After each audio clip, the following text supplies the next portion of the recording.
Bem-vindo ao Conselho Consultivo. Os estivadores retomam hoje o trabalho depois da greve suspensa. O sindicato diz que o acordo aprovado em plenário dá resposta às principais exigências dos estivadores. O acordo com os estivadores prevê um novo contrato coletivo de trabalho vigente durante 6 anos.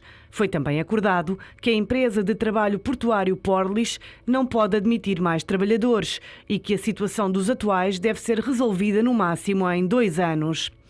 Relativamente à admissão de trabalhadores portuários, foi estipulada a admissão de 23 trabalhadores eventuais nos quadros da empresa de trabalho portuário de Lisboa, no prazo máximo de 6 meses. Quanto à progressão na carreira, foi acordado um regime misto de progressões automáticas por decurso do tempo e de progressão por mérito com base em critérios objetivos. O comunicado refere ainda que foi acordada uma tabela salarial com 10 níveis, incluindo 2 escalões adicionais, com remunerações para os novos trabalhadores inferiores às atualmente praticadas. Apesar do acordo, os estivadores não cancelaram a manifestação de 16 de junho. O público avança na edição online, que o sindicato colocou uma mensagem na página do Facebook, onde afirma que os acordos só se festejam quando se concretizam. O sindicato adianta ainda que os outros estivadores dos outros portos do país e trabalhadores dos mais variados setores continuam sujeitos à violência dos patrões, pelo que se mantém de pé a manifestação contra a precariedade. Tema para análise com os comentadores do ETV, Pedro Pestana Bastos e também Mário Caldeira Dias. Muito obrigada a ambos pela presença neste Conselho Consultivo. Pedro Pestana Bastos, finalmente há acordo e está suspensa a greve dos estivadores. A pergunta é se o Governo deixou chegar esta greve longe demais. Bom dia. Bem, as greves não se têm que deixar de longe demais ou perto demais. As greves é um direito constitucional que os trabalhadores têm de fazer. Então vou reformular, se deixou chegar este conflito longe demais. Não, o conflito é um conflito laboral entre empresas privadas e trabalhadores. E, portanto, o Governo mediou e, aparentemente, conseguiu uma solução. Nós não sabemos os contornos ainda totais da solução e espero bem que as contrapartidas tenham sido dadas. Estamos a falar de um acordo coletivo, portanto, um acordo coletivo envolve não só trabalhadores, mas também as entidades empregadoras e nós não sabemos ainda o que é que, no fundo, quais é que foram dadas as contrapartidas às entidades empregadoras para aceitar este novo acordo coletivo. Portanto, ainda há alguma nebulosidade em relação a este novo contrato coletivo. É muito importante que a greve tenha terminado, isso era essencial. O país estava a perder todos os dias rotas e circuitos comerciais que estavam a ser desviados por outros portos da Europa, designadamente para a Espanha.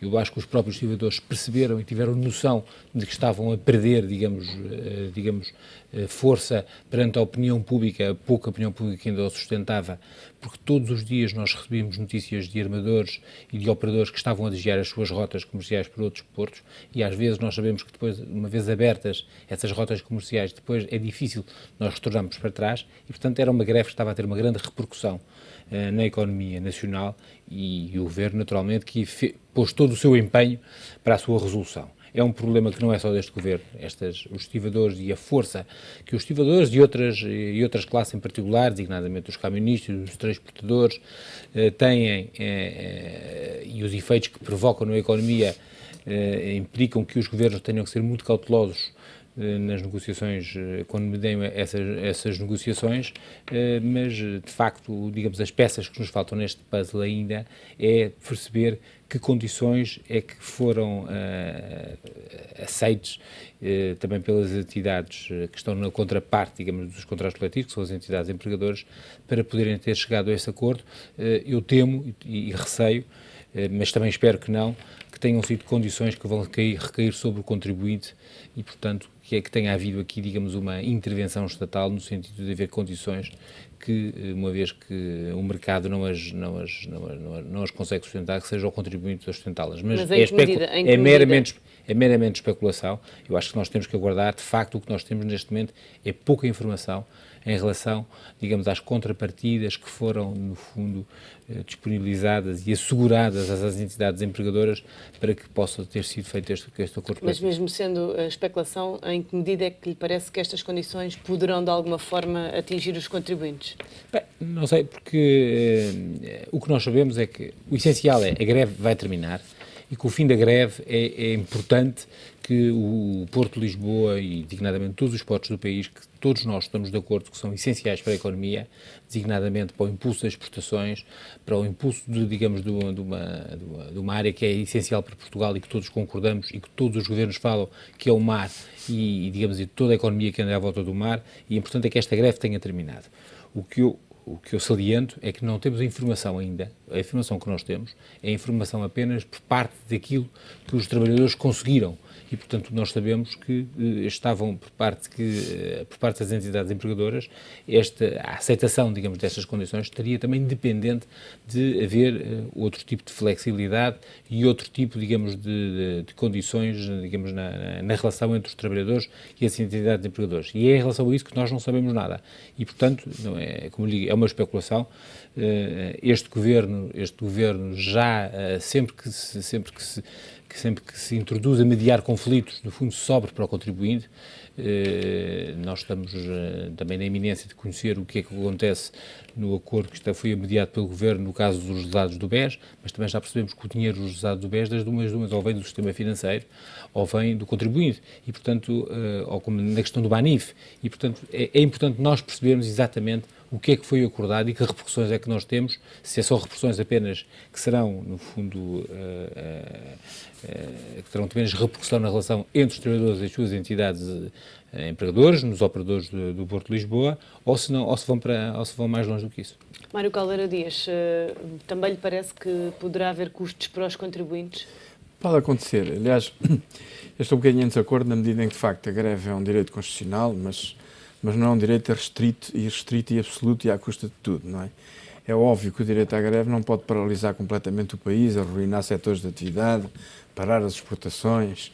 Quer dizer, portanto, há sempre um meio termo nestas coisas todas, e julgo que a própria classe dos estivadores é uma classe já habituada desde há muitos anos, quando estou a falar é mesmo há dezenas de anos, a controlar o acesso ao mercado de trabalho. Nesta altura, provavelmente ter-se-á caído numa situação que é ao contrário dessa, que é uma instabilidade muito grande nessa relação, mas também o que é verdade é que o sindicato dos estivadores mostrou sempre um radicalismo e uma certa ausência dessa capacidade para compreender outras responsabilidades que também há que ter em conta, e o que é certo é que o acordo, ainda bem que o fez, parou a greve e de repente os ânimos serenaram e esse tipo de radicalização desapareceu. Claro que agora há sempre a interrogação, não é? Quando se marca uma hora final para chegar a um acordo, ou sim ou não, das duas, quer dizer, é preciso ver sempre que tipo de cedências é que se fizeram e quem. Não é necessariamente tenham sido os estivadores, também pode ter sido a entidade patronal ou o Estado. É preciso ver quem é que vai pagar os custos e que custos é que existem exatamente nessas cedências e quem é que vai pagar esses custos, não é? Agora, de qualquer modo, a questão dos estivadores é uma questão que já há muito tempo provavelmente deixou-se amadurecer e andado mais a greve. Também não sabia muito bem o que é que se havia de fazer, na medida em que é uma relação de facto entre entidades privadas e que a intervenção do Estado, mais ou menos musculada, aliás, ela já tinha vindo a dar alguns sinais quando as próprias mercadorias foram autorizadas a retirar do Porto, não é? Bom, temos que nos congratular, dizer que sim, ok, isto acabou, falta, como disse o meu colega, temos que agora ficar na expectativa para ver exatamente o conteúdo certo do acordo, como noutras casas, e teria também a questão da TAP, não é? Também temos que ver exatamente o que é que foi acordado, como e a quem é que a fatura vai ser entregue. Não é? Seja como for, mantém-se a manifestação de dia 16. Parece-lhe que isto é uma paz, enfim, parcial, se assim se pode dizer?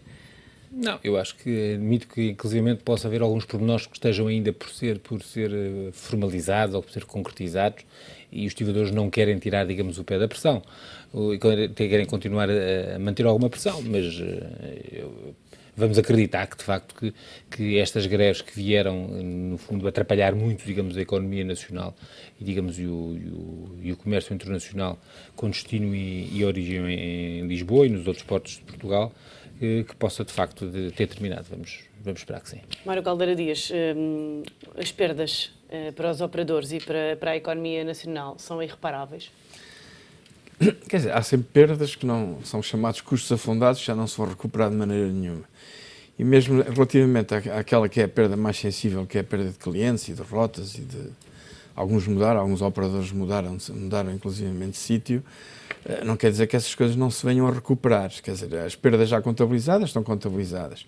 Mas o processo de recuperação é mais fácil um operador deixar um porto do que depois voltar. E como todas as coisas, quer dizer, há um problema de prestígio, de imagem, de confiança. E essa confiança, quando é quebrada, depois há sempre um tempo de recuperação e de retoma da confiança. Portanto, é preciso que o Porto de Lisboa funcione durante algum tempo e bem, para que essa confiança dos operadores seja restaurada. Há ainda um problema dos custos, mas isso é uma outra questão. Mas vamos aguardar que sim, vamos aguardar que pelo menos passado algum tempo as coisas voltem à normalidade. O Governo fez 6 meses na semana passada. Que balanço é que faz destes primeiros meses de atuação? Eu faço um balanço bastante negativo. Eu penso que o Governo, nestes 6 meses, conseguiu reverter, digamos, algum trabalho que tinha dado grande credibilidade ao Estado português, e os sinais que têm dado para fora são sinais que têm assustado os nossos parceiros, têm assustado os nossos mercados internacionais. Eu dou só alguns exemplos. Nós, com a reintrodução dos feriados, não é pelo facto, digamos, dos feriados em si, mas nós poderíamos pelo menos ter aproveitado a reintrodução dos feriados para introduzir uma regra que se fala há décadas em Portugal e que já foi introduzida em vários países, de encostar os feriados aos fins de semana, quando os feriados calham em terças ou quintas. O Ministro do Trabalho vai fazer essa sugestão. Mas essa sugestão devia ter sido, ou seja, se tinha, no fundo, retirado 4 feriados, esse era o momento ideal na sua reintrodução, que se os reintroduzisse encostados aos fins de semana. Na semana passada já teríamos tido o feriado junto ao fim de semana. Com certeza, o que nós percebemos foi que sexta-feira metade de Lisboa simplesmente não funcionou. O trânsito era totalmente diferente, parecia que estávamos no dia 10 de agosto, ou parecíamos que estávamos, a reintrodução dos feriados sem serem encostados ao fim de semana, foi um erro crasso do Governo. Como outros têm sido praticados. Eu acho que a questão das 35 horas é talvez a mais nevrálgica e a mais simbólica. Lá fora ninguém consegue compreender que um país que esteve sujeito a um resgate e em que conseguiu, digamos, equiparar o horário dos funcionários públicos aos funcionários privados, a primeira coisa, ou das primeiras coisas que um governo, após a saída da Troika, vem reintroduzir, é, digamos, uma situação totalmente dispara, que é, à parte dos funcionários que trabalham 40 horas, passam a trabalhar 35 horas. Mas era uma promessa eleitoral de António Costa. Mas nós estamos a fazer o balanço de um programa e, de facto, eu fui contra essa promessa e não sustentei, digamos, esse governo. A verdade é que isto tem uma repercussão, digamos. Nós temos que entender que lá fora, digamos, as pessoas que acompanham a economia, o que se passa em Portugal, acompanham informações que muitas vezes são informações simbólicas e, de facto, isto é de um simbolismo, mas que denota, digamos, um espírito de voltar tudo ao que estava, voltar, digamos, nós continuamos com uma taxa de cobrança de impostos enorme, com uma carga fiscal violentíssima, e a verdade é que os nossos custos do Estado continuam a não ser suficientes para os impostos que nós cobramos. E, portanto, nós temos que recorrer sempre a dívidas, e a dívidas através de credores externos. E, portanto, nós temos de ter muito cuidadosos com os sinais que lemos lá para fora. E estes sinais são sinais que eu penso que é muito difícil, isto é como nos esportes, na questão dos esportes, é muito difícil nós conseguirmos conquistar credibilidade, previsibilidade, mas é muito mais fácil nós destruirmos aquilo que demorou muito tempo a conseguir. Mas também não há certezas... Não há certezas dos efeitos. Não há certezas que as 35 horas vão avançar já a 1 de julho. Já se coloca a questão de se Marcelo Rebelo de Sousa vai ou não promulgar. Enfim, não é certo. Eu espero bem que não seja certo, mas quer dizer, o simples facto de ser falado como, digamos, uma intenção do Governo, já isso provoca danos. Mário Caldeira Dias, balanço de 6 meses do Governo. Como é que encara estas questões? Há aspectos positivos e aspectos negativos. Os aspectos positivos, podemos falar naquelas 5 vacas que voam, é verdade. E o Governo, ao fim de 6 meses, apesar de tudo, a maioria parlamentar tem demonstrado a coesão suficiente. Alguns dos problemas que foram surgindo, aparentemente, estão resolvidos. E em termos de resultados políticos, é verdade que, sobretudo, o Partido Socialista e o António Costa têm subido nas sondagens, dando até já um cheirinho a uma preparação de uma campanha eleitoral que, eventualmente, seja a ser necessária, não é? E 6 meses, apesar de tudo, não se notam assim dissensões, problemas, coisas que possam pôr em causa a coligação, pelo menos para já, embora todos sabemos que o próximo orçamento é uma situação decisiva. Os aspectos a ter alguma precaução, pelo menos em relação ao futuro, São 2 ou 3 mais importantes. Um deles é que 6 meses não significam 4 anos, e o facto das coisas terem corrido até agora bem, pode não vir a correr tão bem, na medida em que haja desafios ou conflitos mais acesos, na medida em também é que muitas das coisas que podem condicionar este governo não dependem do governo.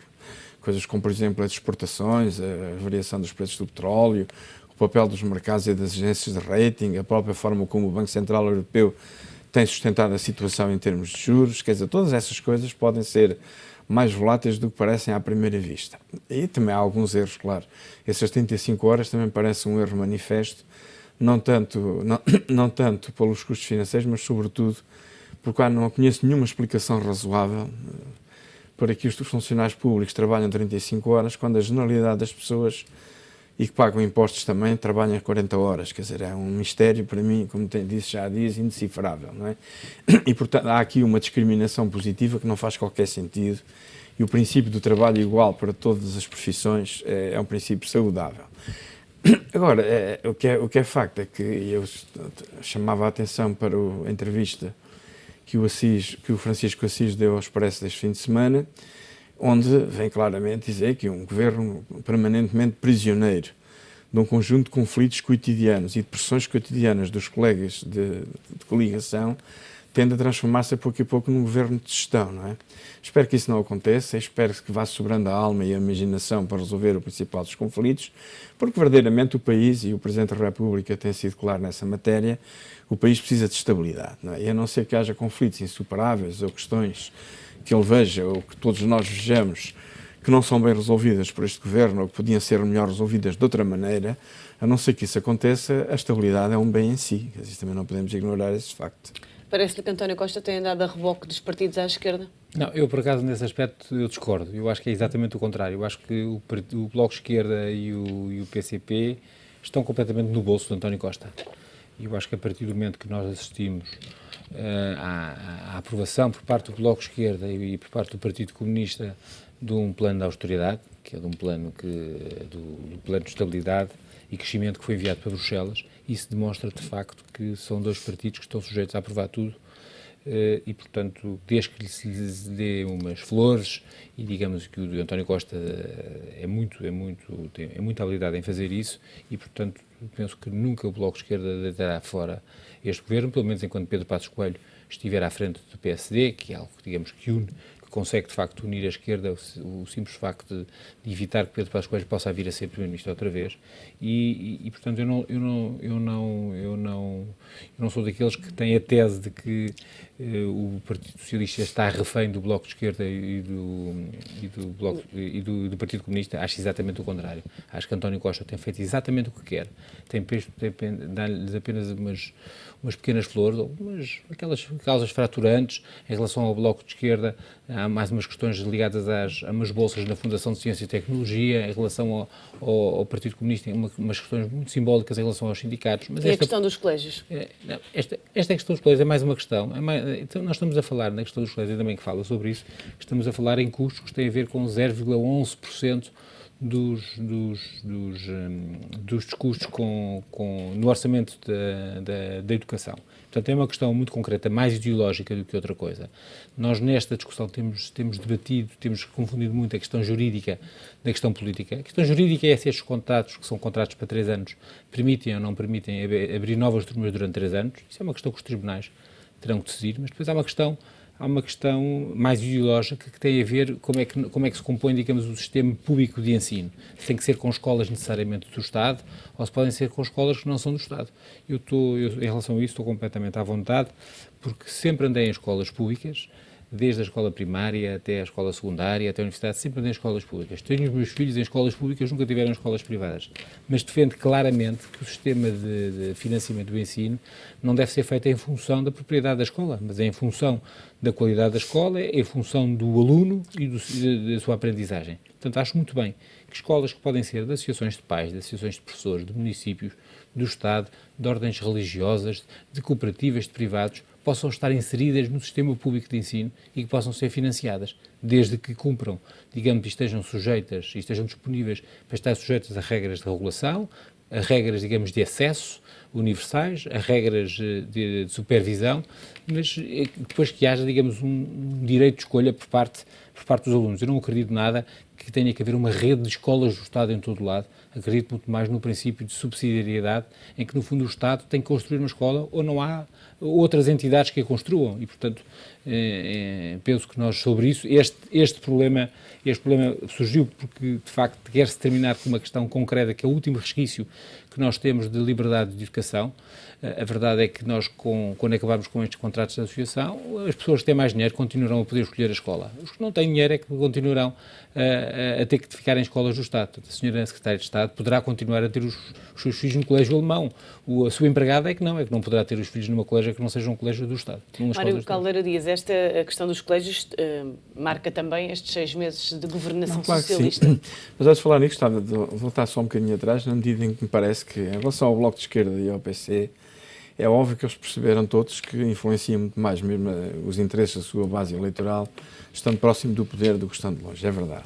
Mas haverá sempre uma altura em que a equação entre esse benefício e a diluição no PS, ou pelo menos entrarem num tipo de cedências que põem em causa a própria base eleitoral e a própria relação com os eleitores tipo e das classes sociais a que eles pertencem, haverá uma altura que estes partidos, à medida que houver conflitos mais agudizantes, que estes partidos vão ter que tomar essa opção. E essa equação será resolvida internamente, porque não podemos olhar também para o PC e para o Bloco de Esquerda como um todo homogéneo, que estão todos de acordo com a estratégia que está a ser seguida. Portanto, há forças internas contrárias a esta solução e que mais tarde ou mais cedo vão falar em nome da manutenção da base eleitoral desses partidos. Só que esta situação ainda não chegou lá, não é? Relativamente aos colégios, também há argumentos prós e contra, é uma questão relativamente difícil. Embora eu esteja convencido que o que está em causa na agudização deste conflito é normalmente aquilo que é mais importante para todos, que é o emprego dos professores, não é? Quer para a FENPROF, quer para os colégios privados, é o problema do emprego dos professores e, enfim, de todas as pessoas que trabalham à volta dos colégios, porque não é preciso ir à teoria das organizações para saber que uma organização, uma vez constituída, passará a ter como principal objetivo a sua sobrevivência, quer dizer, isto é óbvio. Portanto, parece-me que isto está muito mais em causa do que a própria qualidade do ensino. E embora, sim senhor, deva haver essa subsidiariedade, o que é facto também, e parece que a qualidade é melhor, os professores trabalham muito mais, provavelmente ganharão menos, as condições dos alunos são melhores, mas também, em alguns casos, isso vem a par com um tipo de valores morais até protagonizados pela Igreja Católica, e que ninguém põe isso em causa, mas também há zonas relativamente obscuras em que houve de facto negócios com dinheiro público. Não tenho dúvidas nenhuma. Pessoas que saíram da Direção-Geral da Educação e a seguir foram montar um colégio, que alguém despachou a concessão desses colégios. E aconteceu em vários governos. Sim, negócios privados com dinheiro público é o melhor dos mundos, não é? E também pais que têm colégios de muito boa qualidade, gratuitos, também é o melhor dos mundos. Devia haver aqui um meio termo, talvez as pessoas sejam chamadas a fazer um esforço financeiro maior, talvez haver algum cuidado exatamente com esse problema da subsidiariedade em zonas em que essa complementaridade em relação ao Estado faz falta, não é? Portanto, tudo isso, mas é uma questão de facto complexa nessa matéria, deixou-se influenciar muito por questões ideológicas deste tipo, quando o que devia estar verdadeiramente a causa eram os interesses dos alunos e a cobertura da rede pública. Agora, não podemos também ignorar que a FENPROP é certamente favorável a isso, porque se há escolas vazias e que elas estão cheias de alunos, porque é que os alunos não hão de vir para as nossas escolas? Esse tipo de raciocínios tem que ser feito com muito mais cuidado e julgo que se devia tentar resolver isto, ou para uma maior participação dos pais também, e depois uma análise caso a caso, em que verdadeiramente estejam em causa situações de conteúdo que possa ser apreciado de acordo com vários critérios, mas que esse critério negativo do negócio puro e simples também possa ser tido em conta. Agora, a radicalização a que tem assistido com toda a gente na rua, com as crianças, com tudo, é também uma forma de estar muitas dessas organizações dependentes do Estado, deficientes, etc. Portanto, é um hábito comum que não é propriamente louvar nessa matéria também. Para concluir, Marcelo Rebelo de Sousa garantia na semana passada a estabilidade governativa até às eleições autárquicas. Temos já aqui um governo a prazo ou nem por isso? Não, o professor Marcelo Rebelo de Sousa quis dar esse recado e, portanto, ele é muito arguto e é, digamos, o mais especialista em dar recados e, portanto, conhece a comunicação social e a forma como a comunicação social interpreta as comunicações que faz e, portanto, quis dar um sinal de aviso. Eu estou totalmente convencido que, aliás, que as eleições autárquicas dificilmente podem ter uma uma leitura nacional, porque elas de facto são muito localizadas, com exceção das grandes cidades, como Lisboa, designadamente Lisboa, porque o Porto tem um candidato que é um grande candidato e que é, digamos, fora dos partidos, portanto é difícil haver, digamos, uma visão nacional. Eu penso que é muito difícil haver, com exceção de algumas grandes cidades, haver uma leitura nacional e, portanto, penso que é mais a notícia do que mais notícia. Peço-lhe uma resposta breve, Não, Mário. não será notícia, será dizer ao PS, isto não são favas contadas, e dizer ao PSD, mexam-se, não é? Façam pela vida, não é? Mais isso. Muito obrigada aos dois pela presença e análise neste Conselho Consultivo, que hoje fica por aqui, está de regresso. Amanhã contamos consigo. Até lá.